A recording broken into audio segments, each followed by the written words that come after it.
We must live in like upside down world because you have a convicted felon who's going after innocent people who are tend to be innocent on the surface. There may be something there, right? No one is an angel.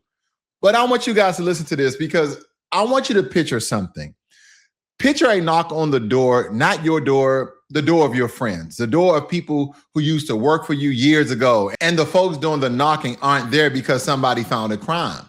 They're there because somebody told them to go find a crime. That's not me being dramatic, by the way. That's the exact description Governor Gavin Newsom of California gave this week. The federal agents were knocking on doors of family, friends, and former employees, not because they found a crime, but because they're trying to find one. Now, I know some of y'all don't like Newsom. Again, take that with a grain of salt, because this story isn't about whether you like the man. It's about what happens to all of us when the most powerful law enforcement agency in the country gets pointed like a rifle at whoever the president doesn't like that week.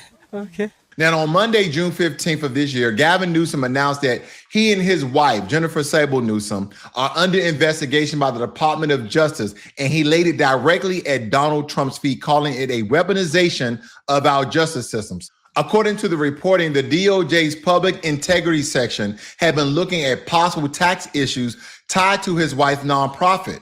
Now, allegations of personal use of nonprofit funds. Newsom hasn't been charged with anything, no indictment. And here's the part that really matters. He did not name himself as the first. He named an entire list. Here's what happened and why we lead with it. Newsom put himself in the same sentence as James Comey, Jerome Powell, Adam Schiff, Tim Walz, and Letitia James. All of those names you need to slow down on Letitia James. She's the New York Attorney General, a Black woman who won the civil fraud judgment against Donald Trump. In October of 2025, a federal grand jury indicted her on bank fraud and false statement charges tied to a 2020 home purchase in Norfolk, Virginia. She pleaded not guilty, right?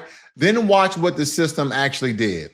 On November 24th, 2025, a federal judge, Judge Cameron Carey, dismissed the case against both Letitia James and James Comey, ruling that the prosecutor Trump had installed, Lindsay Halligan, was never lawfully appointed. Then the DOJ tried again. And in December of last year, two separate grand juries looked at the James case and declined to indict her twice.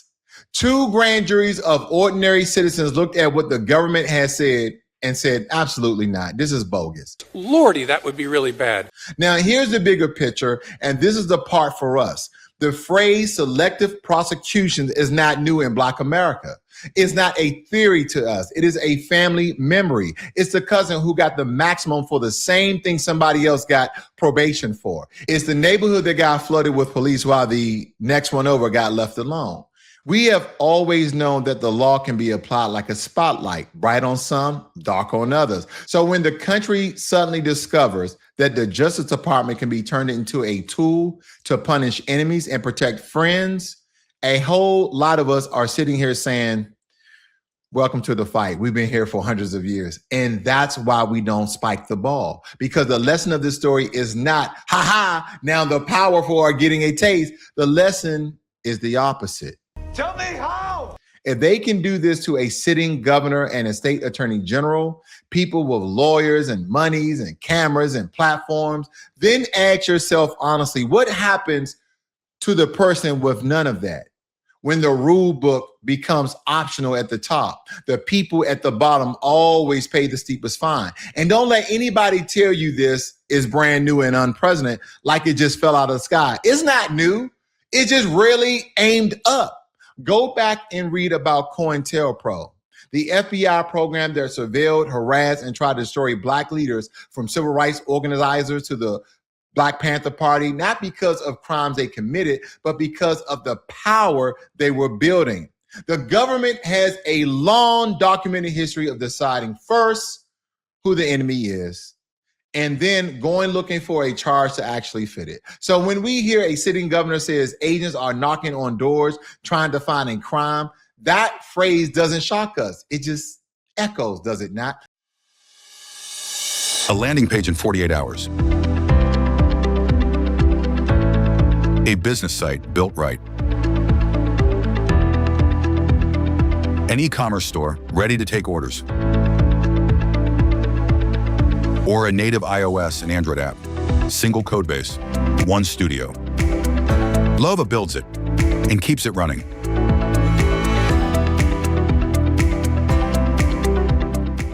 The difference today is the cameras are on and the targets have lawyers. For most of our history, the targets had neither. That's exactly why we should refuse to treat this as entertainment. The machinery being normalized in front of a governor today is the same machinery that has historically been pointed straight at us in the dark with nobody watching and nobody believing, not even some of our own damn people.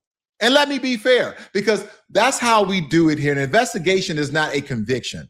It is a possible for a public official to do something genuinely wrong. And the fact that them are innocent, please, that has to be said because there's a possibility, but not jumping on the Trump train or the Gavin Newsom train because they both can be guilty. Well, one is a convicted felon that actually is guilty, and then one possibly could be a convicted felon if something is found. But here's the tale, and it's the same tale every time. Look at the direction. Comey, Letitia James, Schiff, Powell, Walz, now Newsom. What do those names have in common? Every single one of them publicly crossed Donald Trump.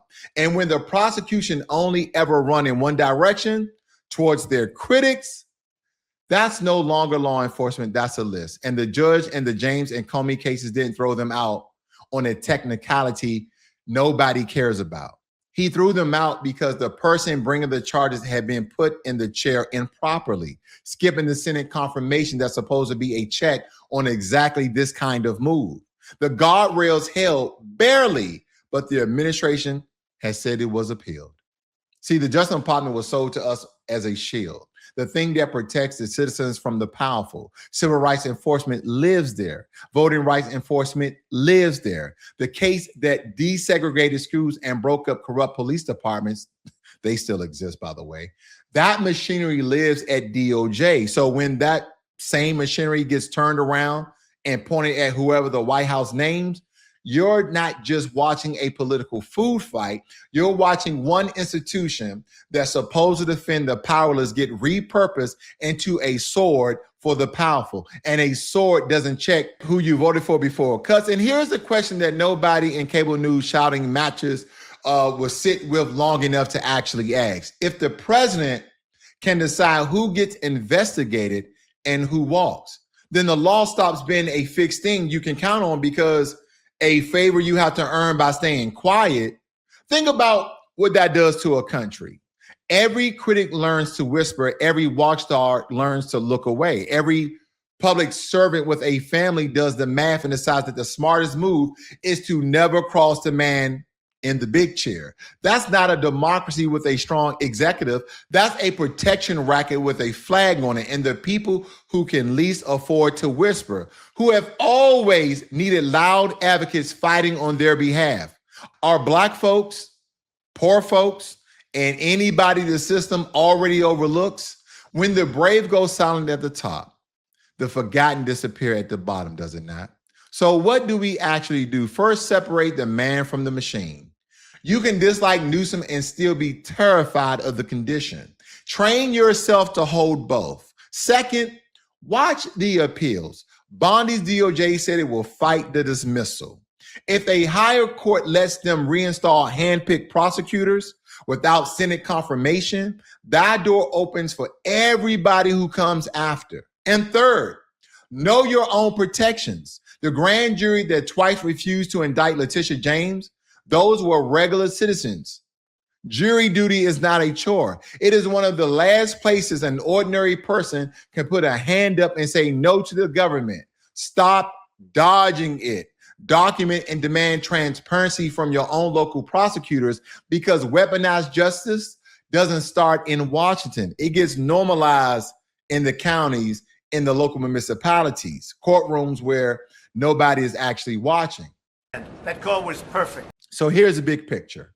This story may look like a rich man's problem, but it is the oldest Black story in America. Wearing a suit, by the way.